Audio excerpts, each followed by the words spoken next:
We are marking yet again another historic moment for Naga as we are starting with the construction of this state-of-the-art facility, the Center for Safety and Resiliency.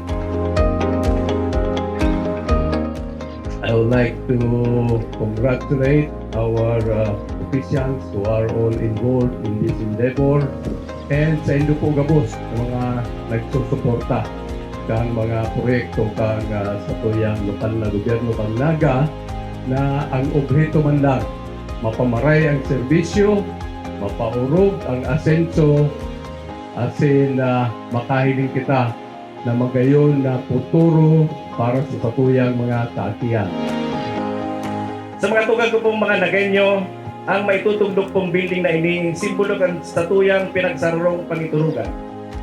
Magiging simbolo siya kan pagiging mahigos, maasahan, asin matinabang na Nagenyo. Magiging simbolo man siya kan padagos na pagmaot niyato ng satuyang syudad, makatabang sa sayang mga kataraig na lugar. Asin urog sa kabos. Magiging simbolo siya kan kahandaan sa anuman na angat na dadarahon sa tuya. Nakayat ang lampasan, hulit na kita nagkakasararo asin nagtatarabangan.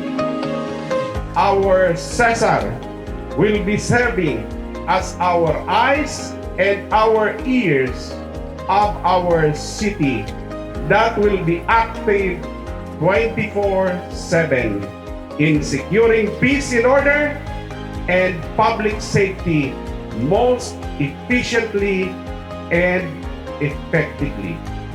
This is anchored upon our city vision of a healthy Naga that is first and foremost peaceful, vibrant, and productive, safe and smart, as well as green and resilient.